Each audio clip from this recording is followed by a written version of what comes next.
മകൾക്ക് ഒരു വീട് വേണം. ഷാഹിന എന്ന പെൺകുട്ടി ഭർത്താവിൻ്റെയും വീട്ടുകാരുടെയും പീഡനം സഹിക്കവയ്യാതെ ആത്മഹത്യ ചെയ്തു. ഇത്തരം വാർത്തകൾ അടുത്തിടെയായി കുറേയധികം കേൾക്കുന്നു. പലപ്പോഴും തോന്നാറുണ്ട്, പെൺകുട്ടികളെ രാജകുമാരിയായിട്ട് വീട്ടിൽ വളർത്തും. എന്തും നിറവേറ്റി കൊടുക്കുന്ന ഉപ്പ, സ്നേഹത്തോടെ ചേർത്ത് നിർത്തുന്ന ഉമ്മ, എന്തിനും ചങ്കായിട്ട് കൂടെ നിൽക്കുന്ന ആങ്ങളമാർ, ഇങ്ങനെയൊക്കെയാണ് അവൾ വളർന്നു വരുന്നത്. കല്യാണപ്രായമാകുമ്പോൾ ഏറ്റവും ഉയർന്ന നിലയിൽ കെട്ടിച്ചു വിടണം എന്ന ആഗ്രഹത്താൽ സ്വർണവും പണവും വാഹനം അങ്ങനെ ഒക്കെ നൽകി അവളെ അയക്കും.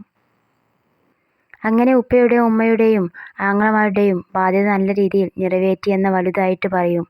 ബാധ്യത, ആ വാക്ക് അപ്പോൾ മുതലാണ് ആ മകൾ കേട്ടു തുടങ്ങുന്നത്.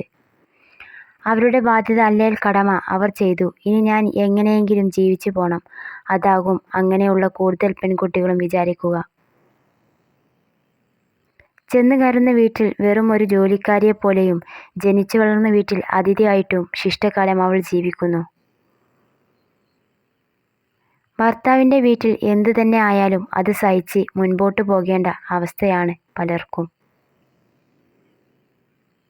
കാരണം ഇറങ്ങിപ്പോന്നാൽ തിരിച്ചു ചെന്ന് താമസിക്കാൻ ജനിച്ച വീട്ടിൽ ഇടമില്ല എന്ന ചങ്ക് തകരുന്ന വേദനയോടെ അവർ മനസ്സിലാക്കുന്നു. അതുകൊണ്ട് തന്നെ പലപ്പോഴും ഒരടിമയെപ്പോലെ അവൾ ജീവിക്കുന്നു.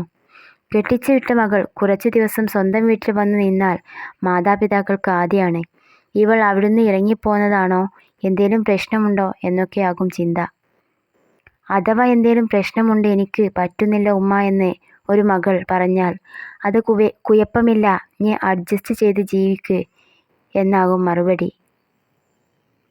സ്വർണവും പണവും വാഹനവുമായിട്ട് ലക്ഷങ്ങൾ മുടക്കി കെട്ടിച്ചയക്കുന്ന മകൾക്ക് ആ കാശിന് സ്വന്തമായിട്ട് ഒരു വീട് വെച്ച് നൽകിയാൽ അവൾക്ക് ചെന്ന് കയറുന്നിടത്ത് നിന്ന് സഹിക്കവയ്യാതെ ഇറങ്ങിപ്പോരേണ്ടി വന്നാലും സ്വന്തം മക്കളുമായിട്ട് കയറിക്കിടക്കാൻ ഒരിടമില്ലാതെ ഒരു മുയം കയറിൽ ജീവിതം തീർക്കേണ്ടി വരില്ല. എന്താണ് നമ്മൾ അങ്ങനെ ചിന്തിക്കാത്തത്? നമ്മുടെ കുടുംബങ്ങളിലുള്ള പെൺകുട്ടികൾ നാളെ എങ്ങനെയെങ്കിലും അഡ്ജസ്റ്റ് ചെയ്ത് ജീവിച്ചാൽ മതിയോ? പെൺകുട്ടികൾക്കൊരു ജീവിത സുരക്ഷ ഇങ്ങനെയല്ലാതെ മറ്റെങ്ങനെ നമ്മൾ നൽകും?